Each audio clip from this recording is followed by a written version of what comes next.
Every few days, Marius Dacianu stands in front of a mirror, struggles to put on shaving cream, and shaves the hair on his nose. His nasal reconstruction was a 3-stage procedure. We borrowed the skin from his forehead and brought his scalp down to give him some skin to cover it. And the part that he has a little bit of hair on is actually the part that's crept up from his scalp. This is only one of the many things that make Marius's life unique and different from any other boy, and also makes his life very special.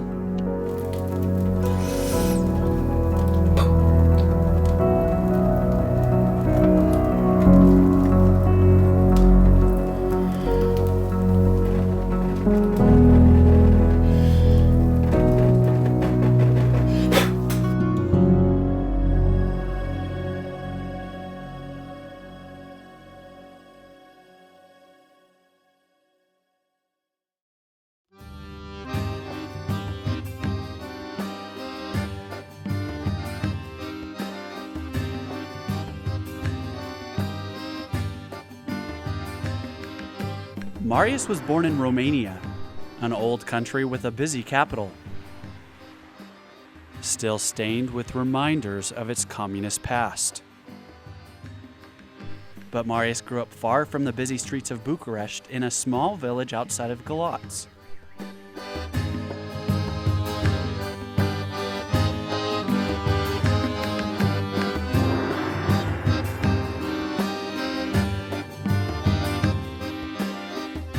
Marius was just a normal 8-year-old boy who liked to have fun. He went to school, played with his dog, and helped his family with chores around the farm. But on one cold December night in 2007, Marius's life changed forever. They were at our home, across the road, until 9 o'clock. When I said goodbye to them, I came home and went to bed. They went back to their house to make some food for their dinner. That night, the alcoholic father sprinkled gas on Marius and his mother and set them on fire. As the flames reached the furnace, the house exploded. Marius miraculously survived because he had an instinct to jump out the window. A little boy broke that window and jumped out over there. When I came here and saw them on the floor, they were all singed. I was careful going into the house. I went into the living room and I found Marius's mother. I have never seen anything like that before. She was kneeling on the floor. She had her head on the bed. She looked the same as she would if she were just being born. All of her clothes had burned off and she was naked. She was completely burned and I thought she was finished. A small ambulance came to rescue the family, but with room for only one. The ambulance took Marius to the hospital. Marius's mother and father both died the next morning. It took the ambulance more than 2 hours to go through the Romanian countryside and reach St. Maria's Children's Hospital in Iași, where doctors did all they could to save the boy's life. The fire left Marius with 3rd and 4th degree burns on more than 75% of his body. But Marius was really lucky in that you could perfectly see exactly what he had been wearing when he was burnt. I guess he liked to sleep in underwear because he had a perfect whitey-tidy line on him. And then he was wearing a t-shirt and you could see the collar line and the sleeve line. I asked the doctors and the nurses, does he have a chance? And they said, sir, if he lives for 7 days, he may have a chance. And if he doesn't live in these 7 days, his life will be short. Marius's 2 blue eyes poked through the seared flesh on his face as a reminder of his former self. From his ankles to his waist and all down his arms, Marius had severe burns with almost no living skin. The injuries were so bad that he went into a coma for his first few weeks in the hospital, and while he slept, the doctors did all they could to save his life.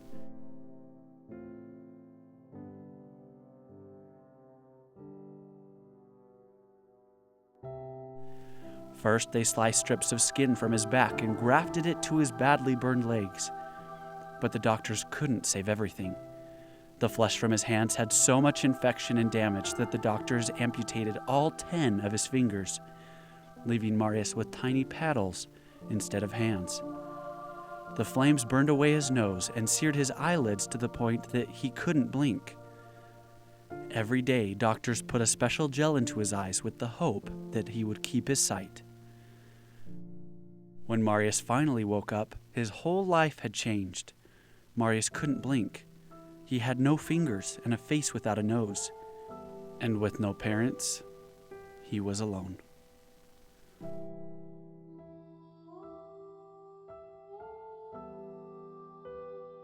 But Marius wouldn't be alone for very long. He still had his older brother and sister who weren't home during the fire. And Marius was about to meet 2 new friends who would change the course of his life forever. When we went into his room for the birthday party, he kept saying like, Madoare Pichoarele, Madoare Pichoarele. And we didn't speak very good Romanian at that point. And also, he had the trach tube in his throat. So everything he said was like really muffled, so it was just like, I'm sorry, what? Like, I don't understand you. But then his sister was like saying like, oh, his feet hurt. It was just worse than what I thought it was or what I ever thought it could be. And this little boy and just his little head sticking out from the hospital bed. It hurt Ashley Ludlow and Jessica Free to see this little boy in so much pain. The 2 students from Brigham Young University came to Romania on an internship program. For 4 months, they volunteered in an orphanage and in a hospital. Their goal, to help children overcome severe developmental challenges. They quickly grew to love all of the kids they worked with, but there was something different about Marius. It was a little heartbreaking. Also knowing that he didn't have parents was hard too. So he's put in a situation where half of his body is gone or destroyed and his parents are gone. And one of those things would be like hard enough, but the fact that he was dealing with both of them was just like really hard and made us really want to help. Even so, the nurses didn't trust the pair and weren't sure that Marius should either. Well, they told me that there were witches and try to go to sleep. After a while, I kind of give up because they're like sort of pretty. Once Marius finally started warming up, they found it easy to connect with him. And we watched movies and they have balloons and we can play with balloons and it was a lot of fun. It was one of my favorite times of the day was just to bring the laptop in and watch Tom and Jerry. It was great for him because it didn't have any words, and so he would just laugh and sit and watch this cat and mouse go back and forth. And we were there for him, and he totally could have taken advantage of that, but he was like totally thinking of the other kids first. And there was another little boy in the room, and one time I remember, I think he wanted to listen to music or watch a movie, and the other boy wanted to do something else. And Marius was quick to say, no, it's okay, let him listen to the music, like, I'm okay. And that happened multiple times where he would share the things that we brought in for him. As Ashley and Jessica got to know Marius, they saw the burns on his face begin to fade away. After a few weeks, they barely even noticed his scars anymore. But that wasn't the case for everyone. There was this one kid that was just relentless, and he's like, he's calling me a monster, and I hate him, and we're like, you just tell him that you have 2 American girlfriends and ask him what he has and just make him jealous. So we were probably not the best thing to do with a kid, but we thought it might help him a little bit, and it did. So like after that, he just always called us his 2 American girlfriends. He liked having his girlfriends around, and he made sure that they knew it too. He would be like a little punk and like smack me and Jess in the butt and different things like that, like things he thought were so funny. So, he would just, we were such pushovers. He could like do anything he wanted or ask for anything he wanted, and we would just totally do it. He likes to express, I guess, his feelings. And I guess he needs to hear from someone that is loved. And he is loved. Jessica and Ashley saw something special in Marius. They weren't quite sure what they could do, but they knew they had to help. That we all had thought, well, maybe it'd be great if we could do something. We just need to help his appearance and everything because people here are so judgmental, and we don't want him to have to like live like that. So we all emailed our moms, and Ashley's mom and my mom were we're more than willing to help. The emotions that were elicited at that point were just, we need to save, we need to help, we need to rescue, we need to do whatever we can to make this not be the end for him. Their parents formed Team Marius, a team determined to bring Marius to the United States where he could get the better medical care he desperately needed. Jessica and Ashley helped as much as they could. Ashley and I got the fun part to just be in Romania and play with Marius while they were doing everything else. But to communicate better in Romanian, they needed help. So they drafted Teo, a woman who quickly became one of the backbones of the team. She's Superwoman, Romanian style. Ashley and Jessica came over to me one day asking me if I can help translating. They insisted to pay me, but I said that Marius needs the money more than I do, so I wanted to become a team member. As things started moving, the team quickly realized if they couldn't find a way to pay for Marius's medical care, chances were he wouldn't be coming. In order to start anything, we had to have somebody agree to treat him. The Shriners Hospitals for Children, a nonprofit organization, has satellite locations all across the United States. The hospital gives free medical care after they accept a child as a patient. A perfect arrangement for Team Marius, considering some of the life-changing operations performed here can cost more than $500,000. Basically, the only prerequisite for treatment at Shriners is that we actually treat your condition. We don't base it on financial need or anything like that. So to be treated at Shriners, it's just a matter of applying, and our doctors will see you, and they'll be able to tell you, from the exam, they'll be able to determine if they're able to treat your condition, and then if they are, then you're accepted here at Shriners. Each location specializes in different types of care for children, and one of the specialties at the hospital in Los Angeles is burn reconstruction surgery. So Children's Burn Foundation asked us if it would be okay if they walked over Marius's application and casework to them. And we said sure, it would be great. They explained that Shriners had a much larger orthopedic division than they did. And so we said sure, and then it wasn't but a few weeks after that, tops, that Shriners came back immediately with an absolute yes, affirmative. And so to celebrate, the team in Romania threw a party. I had called Teo and said, we'll get McDonald's for anybody and everybody who's in the room with them. And it was so much fun to get the pictures the next day, and there's little McDonald's soda cups in their hands. That was like the best meal ever, because I never got to eat McDonald's before, but now I don't like McDonald's anymore. I'm done. Things started to fall into place as Team Marius, on opposite sides of the world, worked to get this small, disfigured 9-year-old to the U.S. Back in the States, Marius's story quickly spread. With articles and radio interviews, the team started getting more of the financial help that they needed to help Marius. But they say it was the birthday celebration of a young orphan boy named Marius that will forever mark the moment in time when the needs of another became more important than their own wants and needs. The news reports touched people of every age, people who wanted to help little Marius start a new life. And I saw the picture and I was like, that's weird. And so me and my friend were like, let's make a lemonade stand to earn money for him to have his surgery. And inside was a check for $1,000. $1,000. And this is an elderly couple living on, a fixed income. So they figured that, it was meant to be. He found his hearing aid, they saved $1,000, and they sent it to.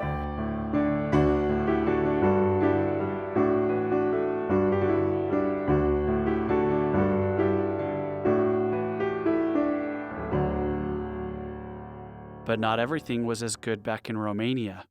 The doctors at the hospital were concerned about Marius's emotional health, and so early on in his recovery, they decided not to tell Marius that his parents had died. The nurses thought that would be too hard for him to handle, to hear that news, and they thought it would hinder his healing. So they told him that his parents were down the hall, and that they were burned and everything, but that they were getting better too, and so he couldn't see them. It made us really sad, and it wasn't our place to tell him that his mom had died yet or anything. And so it was really hard when he would say like, hey, have you met my mom, and things like that, and we're just like, you know, like our focus is just to be here with you. When Romanian Mother's Day came, it got even harder. I asked Ashley and Jessica for a flower, and I asked them to bring one so I can give it to my mom. Ashley and I both knew that his mom had died, and we didn't know what to do, and it really just, it hurt our hearts a little bit, and we didn't feel like it was our place to like go against the nurses and go against his family's decision to not tell him. And then my aunt came and told me, and then I was really sad. I couldn't eat. I stayed under the little fort for a week. I cried for a long time. It was really hard for him to accept. He said that the mom was the only person that really cared for him, and what will he do from now on? I said that we will be there for him. He still has Ionuț and Alina and me, and Ashley and Jessica and everybody who worked in this process. And I told them that we'll always be there for him, helping him, and we tried not to let him down ever. And Teo wouldn't let him down. To help him feel better, she read Marius messages from people all around the world who admired him and his courage. People who loved him, supported him, and wanted him to be happy. Eventually, Jessica and Ashley's internship in Romania ended, and they had to say goodbye and go back home to the United States. It was tough. It was hard. We had spent, every day with him for the last 3 months, and that was special. Knowing that there was a pretty good chance that we were going to see him again kind of helped me to cope with it, and I had hope that he would come and that I would see him again. Soon enough, new interns came, and it took some time for him to warm up to them, but it wasn't very long before he'd found some more American friends. It's kind of at first, I think it was a hard transition for them because he'd become so attached to them. But he always was really considerate, like even when he stopped talking about them as much, whenever he'd list things he was grateful for or whatever, he'd always say their names. And always Lynn and Kristen, who he didn't even know, he would always say their names because he knew what they'd done for him. With Marius' sense of humor, Elisa Bushman didn't find it hard to fall in love with the burned little boy. He'd always tease me and say I had a huge nose. Just say I had a huge nose, and he'd always go like this, like a Pinocchio nose, like your nose is huge. And he'd always tell me I had a huge nose because he didn't have a nose. And one day I was teasing him and I was just joking, and I played the game like I got your nose. And then he was laughing really hard. He's like, you do have it, it's gone. And he's like, and you got my fingers? And he was it was so funny about it. He was just that he could joke about that. To help forget about the pain and help pass the time, sometimes they played cards.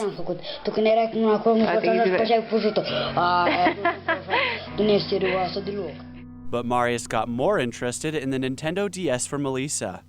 Marius loved it so much that sometimes he would play it till his nubs started to bleed.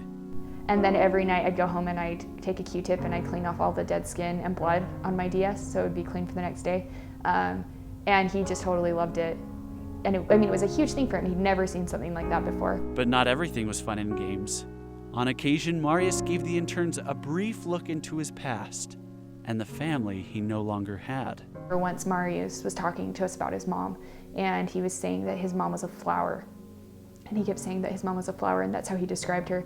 But it was really sweet because afterwards he's like, and you're a flower, and Marcy's a flower, and Mindy's a flower, and Melissa's a flower, and Ashley's a flower. And then he named all of his people that were flowers, that Lynn and Kristen were flowers, and everyone that had helped him. And that I think for Marius, in a way, she's not gone because he identifies her with something that's always there. So Marius figured out last week that he can move his thumbs. As the two became closer during their visits each day, Elisa started to see the person that Marius is on the inside, all by how he used his small little hands. Then when I got there, Marius was just so overly concerned with the fact that I was sweaty and tired and my bangs were like plastered to my head, and he just kept taking his little nubs and he was just like rubbing them across my bangs to like make my bangs look prettier. But he was rude and said I did not look pretty, but it was funny. But that was just a big thing that I learned from Marius, is just like, I guess, how to care about people way more than you care about yourself.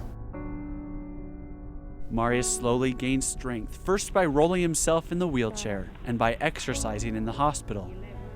Then, more than 6 months after the fire, Marius made a giant leap in his recovery. For the first time in months, please help me. He got out of bed and walked. And it was a great day that day. We were exercising every day, to make his muscle, stronger. He was a little ashamed to stand up and to let everybody else see his legs. But he got over it and he made his first steps. It was awesome. But that didn't mean that all of Marius's problems were over. If he had any hope of leaving Romania for America, he would need a new guardian. We needed someone to legally represent him. So we needed Ionuț, or someone in his family, his aunt maybe. That was a choice. But we preferred Ionuț to go to the States with him. Marius's older brother Ionuț was working in Italy when the accident happened, and by the time he got back to Romania, his parents had already died. While doctors worked in the hospital to save his little brother, Ionuț buried his parents here in this cemetery.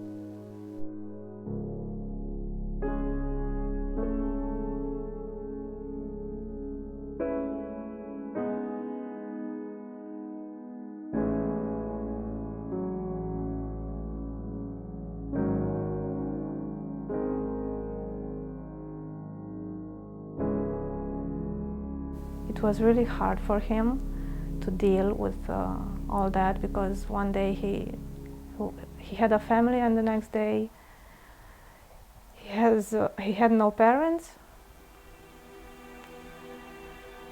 and the brother was in a coma. He said he couldn't eat for about 10 days.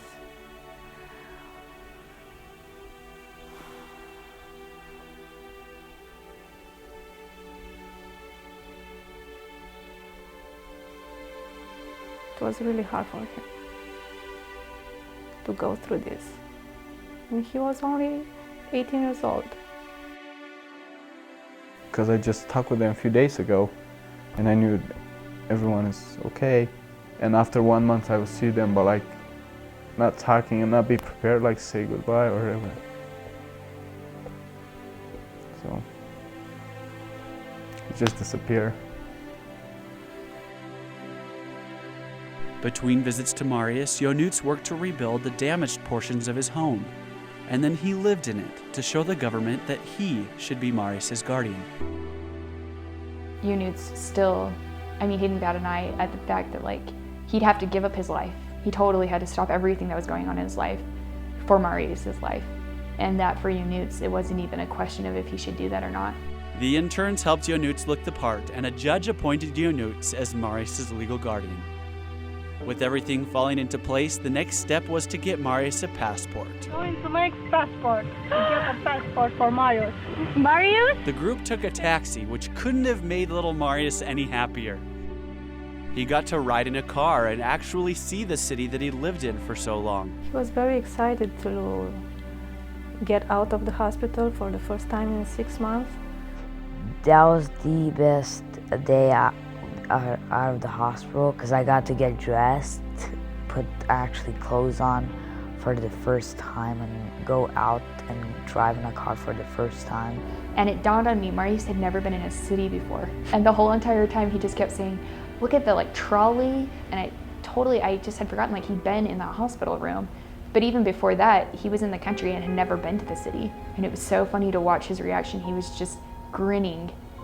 I've never seen him smile like that. He just could not stop smiling. He was so happy. And we went to a park after we got his passport, and we sat in the park, and he wanted to keep running at the pigeons in his wheelchair. The team had almost finished, but in many ways the last hurdle felt like the biggest. Teo and Ionuț took a train to Bucharest so they could try and get visas to enter the United States. They couldn't wait to tell Marius the news. Ionuț was so happy. He started dancing in the street and singing, and he was extremely happy. And right after that, he called Marius and said, Marius, we are going to America. And he said, yay, we are going to America.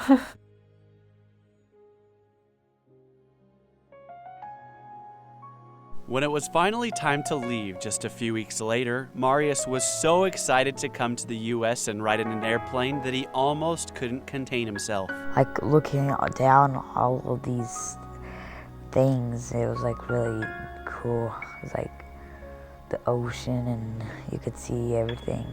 He kept saying, Teo, I can't believe that we are going to America. And I'm so excited.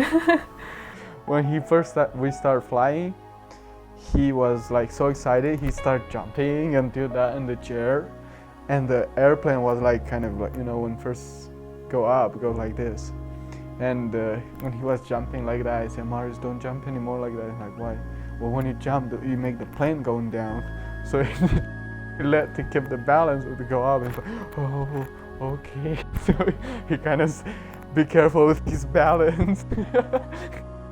After 6 sets of batteries and a full day of travel, Ionuț, Teo, and Marius finally made it to the land of the free and the home of the brave.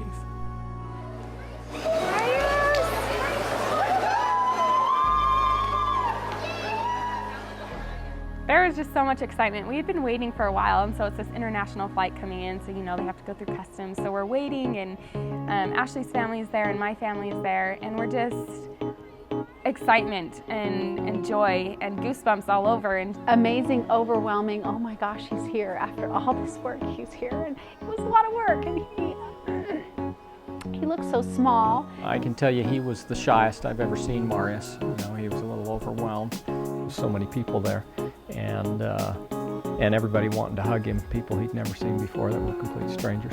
But that shyness was gone within a couple of days. He was loving my mom, he was loving Ashley's mom, he was loving all of the kids, and just the newness of everything. Marius wasn't in the US for very long before the team started meeting with doctors to make a game plan for helping Marius get better. But his new doctor at Shriners said that they needed to start by taking a time out. And he was the one that totally said to us, take him and go play. He's been in a hospital now for 8 long months. He just needs to be a little boy. Nothing is so severe or so serious that needs to be taken care of. And I think that's when the decision was just made for all of us that we would just go. And it was just, I think, the most wonderfully therapeutic thing and the most incredible advice that any of us could have ever received. And it was amazing to watch them kind of come out of their shells.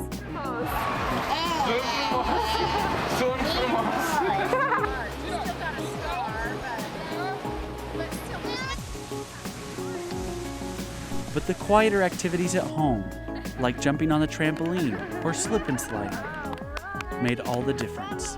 It was a special time, and I think that the little things were some of my favorite things in getting to know him and watching him experience those things that he hadn't been able to experience for so long. And though sometimes it was hard to communicate, the team grew to love Marius. And even with the language barrier, they knew he was happy and in the right place. He just said, so Bud, are you happy? He said something and I didn't know what he said, and then Teo interpreted for us, and basically he had said, how could I be anything but? 9, he's just 9 years old. How can I be anything but? With this little pad rested on my shoulders and scars up to his shoulders and, you know, down to his toes, and how can I be anything but?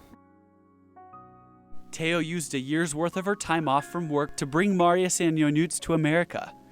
And so as the team's month of fun came to an end, Teo returned home to Romania, and the brothers moved to Arizona to live with Dave and Kristen Free's family. It was really hard to say goodbye, but I knew that he was in the right place with the right people. After 9 long months of stress and hard work, life finally started to settle down for the team. the Free children stepped up to lend their 14 hands to help how they could. In some ways, they became his primary caregivers and also his best friends. It was fun to be able to interact with him a lot. And we had to have lotion on all his legs, his hands, his arms, because the skin was so dry, and so come in here and do that every night. As time passed, Marius and McKay became best friends. McKay loved Marius, and Marius completely trusted McKay.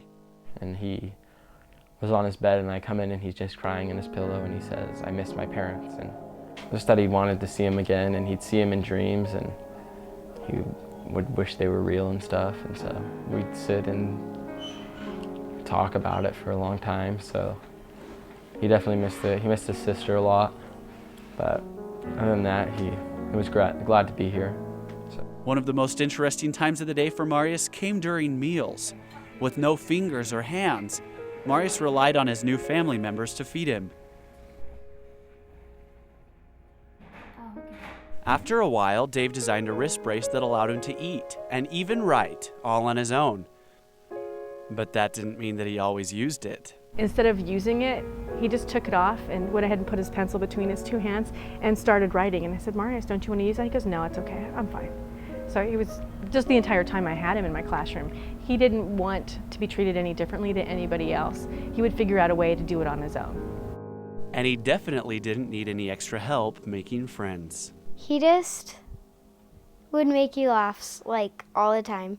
And you would always, if you're around him, he would just make you so happy. Abracadabra! I am Marius. While his friends and family went to school, Marius learned how to use his paddles to play on the computer. I think he was bored and he would sneak away to do it. You could tell that there was this little creative guy in there just, dying to get out. But you know what? I think those vignettes totally say everything about him. His ability to look at himself in an incredibly altered state, not to even have a single moment of apprehension to be in front of this camera that he knows is taping him. Sometimes he even did magic tricks for his audience. Hi, good morning, Sister Brothers. I have magic tricks to you to see. 1 second. It's just this box, there's nothing. I'll put this thing I put inside in the box. Sit here and make it disappear. But while Marius became a pro at magic, he couldn't make the fact that he was behind in school magically disappear. Disappear! So he started working with a home tutor and going to school for part of the day. To help prepare the students for their new classmate, the school talked to them about Marius' story. It was actually quite funny because at the very end, after she told the kids about Marius and showed pictures of what Marius had gone through and him in the hospital bed, the only questions that they came up with is they wanted to know what happened to his dog. My class was that's what they were most concerned about. It wasn't that Marius looked any different. It was just, what happened to his dog? Does he still have his dog? Marius picked up things pretty quickly, and while he practiced his new skills, he went back to the Shriners Hospital for Children in Los Angeles. The doctors hoped to fix his eyelids and hands, so he would be able to open and close his eyes for the first time in almost a year. While he recovered, the doctors sewed his eyes shut, so the new skin on his eyelids had time to heal. Doctors also made cuts in his paddles so they would be ready for the surgeries he would have later on. He just got a bone removed from his hand, and so he couldn't use his hands at all, and he didn't like that because he likes to touch stuff, he likes to go do stuff, he doesn't like sitting around. It bugs him when he's bored. Through everything, he did have some moments. He's still a kid, and sometimes he gets grouchy and moody, and sometimes he can be demanding, but for the most part, he's just sweet, and he is positive and optimistic and loving. And never complaining about how much it hurt or how he couldn't see. But then again, no one could really see what would come just after Christmas, when Marius' brother told him he'd fallen in love. When Marius found out I'm gonna marry one of his girlfriends, he got pretty jealous and shocked. But Marius wasn't the only one to be surprised. Ashley goes, "Okay, Mom, we've been kissing." You and Yonuts? She's like, yeah. I'm like, oh, haha, funny, Ashley. I thought she was joking. They had been, I don't know, just a little bit flirty and stuff, and so I kind of had seen it, but when she called me and told me about it, she told me that they were just dating, and so I was like, oh, okay, you know, like, that's cool, and then like a week later, I heard my mom say, yeah, and they're going to be engaged. I thought it was adorable that they were getting together. You know, how can you not love Yonuts? I think that was the biggest surprise in the whole affair. So while Marius' brother and ex-girlfriend started planning a wedding, Marius returned to Arizona and to school, where it wasn't very hard for him to fit in. I was just amazed at how fast he picked things up, how fast he was part of our class. I mean, 1 month he's just joining us for PE and music, and then the next, after the winter break, he came and joined our class full time, and it was just like anybody else. During his first year of school, he went back for another surgery to finally get a new thumb. It was really gory looking, gruesome. He's looking at it, and he's got these wide eyes, and he's getting this big smile. And I was like, oh my gosh, this is the coolest thumb ever. He may have lost a toe, but he didn't lose his sense of humor. He liked to just tell jokes about it, like, I can put my toe on the back of my head, I can put it up my nose, he's just all these jokes about it because he had a thumb and that was a toe. While it looked a little bit different, he was happy he could give anyone he wanted a toes up.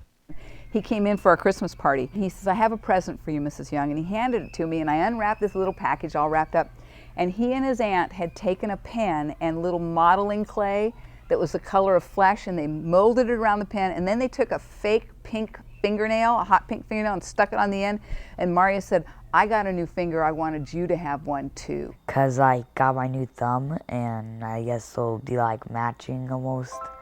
Just a few months later, Yonuts and Ashley got married, and while Marius lost a girlfriend, he was happy to gain a sister. But with the wedding, the team had to decide where he should live. When they got engaged, then that changed everything as far as Marius' situation. You know, if there's gonna be a real life family connection here, it's best for Marius to come and stay with us. You know, Lynn and I had talked every step of the way, this isn't about us, this isn't about us, and I had to finally get to that point where this wasn't about me, this was about him. Here he comes, first day on the bike ever. Looking so proud. You know, they really do mold you and children in general, and that molding had already started to take place, and so knowing I'd have to give that up had to really be countered by a definite knowledge and understanding that this was the right thing for Marius. With Yonuts as an official part of the family, Marius went to live with Ashley's parents, Lynn and Paul Woodward, in San Diego. I knew it was coming. I knew the heartache and this had been my little guy for a whole year. I mean, we're not talking a few weeks, we're talking an entire year. And you know, it didn't take him but a month, perhaps, to start calling us mom and dad. And so the next year was pretty painful, but we figured it out. The adjustment wasn't easy at first for Marius either. For the third time in less than 2 years, he had to completely restart his life. When Marius came here, he was a little hesitant and kind of shy, and we explained to him that he would be a part of the family unit. He would become a brother to the rest of the kids. That he would share in an inheritance someday when Lynn and I pass on. And of course, he's probably not too happy that he has 10 other brothers and sisters that he has to share that with, but oh well. He had only been in the U.S. for a little more than a year. Team Marius had fallen in love with him, his hands, his jokes, and with Yonuts in the family, the Woodwards began the international adoption process. But it's not that simple. Romania is closed to most international adoptions. So the family decided to start by getting Marius a green card. As he settled into his new life, the old Marius that everyone grew to love began to shine again. Just a few weeks after moving to San Diego, Marius ran for school student vice president. He put posters of himself, pre-surgeries, all over the school. So we'd work on his speech, and he got up and allowed himself to be videoed and gave a speech like, yeah, I'm cool, vote for me. And he won, with the largest majority in the history of the school. He's funny, he's witty, he's smart. The kids like him. They, he'll walk through the campus. I call him a rock star. That's his nickname. I gave him after the first couple of days because it was always, Marius, Marius, hi Marius. I said, you're the rock star. But right as he got used to his life in San Diego, it was time to go back to Los Angeles for another surgery at the Shriners Hospital for Children. This time, doctors give him a new nose. He essentially had the majority of his scalp on his face, covering part of his face for 6 to 8 weeks. He had dressings that he had to do every day, and they were wet and kind of sloppy, and he had to wear this big headdress. Because there wasn't any other easier way to take it. Because my head grows hair, so now my nose grows hair because they cut the skin off. When Marius went back to school, he was still a bit behind, so the school hired a tutor just for him. He struggles academically in a couple different areas, and I do believe that a lot of the things that he has issues with are because English is a second language for him. And while he says he likes school, like many other kids, his real favorite subject is recess. Marius figures out how to adapt himself to his world because he isn't interested in letting his life go by when other people think he can't do something.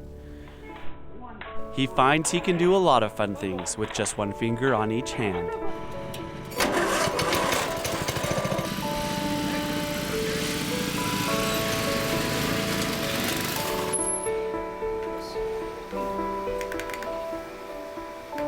Oh, look at that. It's a beautiful shot. No. Yeah. I had to laugh when he told me he was going to take trombone lessons because, and without me even asking, he says, well, I can't do the valves, so I got to do the slide. And because Marius loves to wrestle, he started taking karate. Karate is being able to be the best person you can be, whatever your situation. So that doesn't preclude anybody. Right? So why can't Marius? Because he's got thumbs on his hands now, whenever he punches somebody, I say, no, don't kick him, punch him. But it wasn't a kick or a punch that would matter when the Burn Institute of San Diego asked him to throw the first pitch at a Padres game in the spring of 2010. So we worked on stepping, we worked on getting that leg kick up, we worked on how he can generate power from his legs, and gradually it went from 10 feet to 15 feet to, okay, we're playing catch 20 feet away. And at that point, I kind of knew, yeah, he would easily be able to throw out the first pitch. Marius says he feels like a normal boy and says that he almost looks like he would if he'd never been burned in the first place. Looks like almost the same, but I mean, like, my nose is like a little much bigger, but I'll grow into it. And when he dresses up for Halloween, most people can't even tell that he's burned. His burns have affected his life, and they are a part of his life now, but he doesn't let them stand in his way. I didn't know they're gonna do this much, and it's really awesome. Marius loves his new life in America, but his family isn't quite complete. His sister still lives in Romania. He doesn't know Romanian anymore. We still keep in touch, but only in the sense of, how are you? Are you doing well? I love you, and that is it. I miss him very much.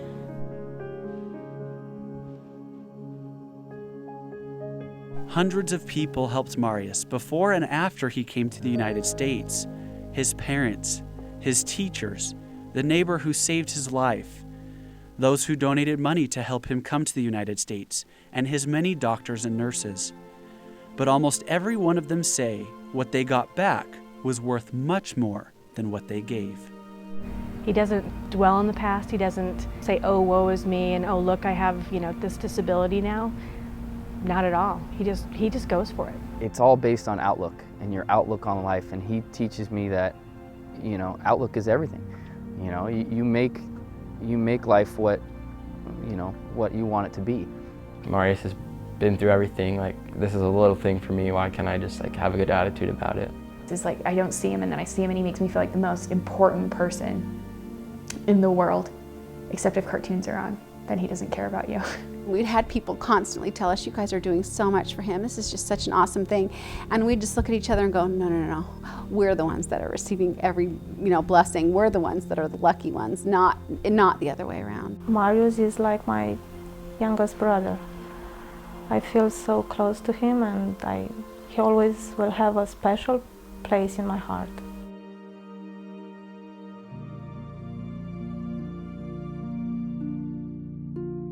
Like a phoenix rising from the flames, Marius's life is just beginning, all because of one choice. Marius made the decision to live. He was willing to fight for his life.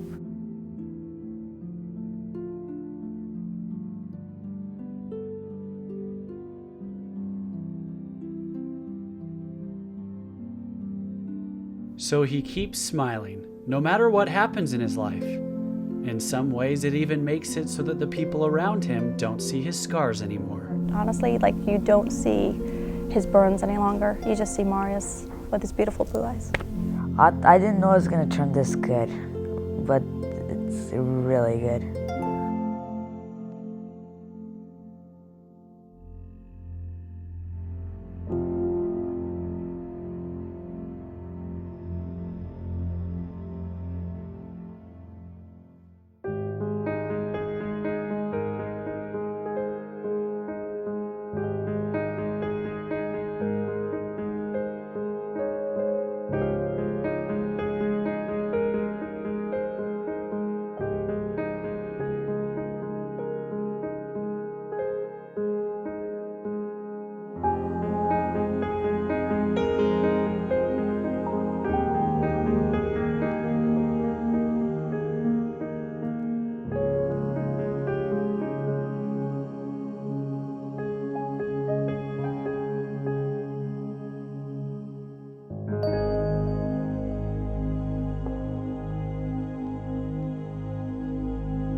Look at my balls. Oopsie daisy.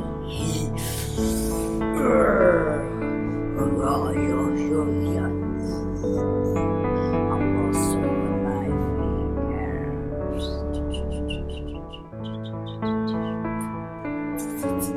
Oh yeah? Oh yeah. And ever that the fingers. Yeah. It's beautiful. Cute. Oh, I love you, honey. And my eyes. You can close both of them. Yeah, you.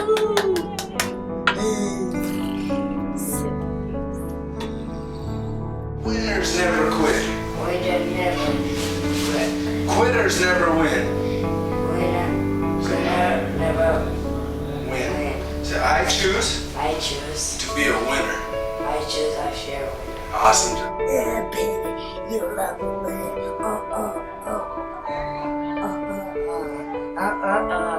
Now you look at me, baby. Oh yeah. Good. Whoa, yeah, you rock. Hey, you brother. What you want from me? I have more magic tricks to show you. Probably you want to come here. I'll show you magic tricks. Okay? Have a good day. Probably somebody want to come, can come. And it's $1 to come inside. And to show magic tricks, it's $1. Say, have a good day. Okay, have a good day and sleep well tonight. Bye.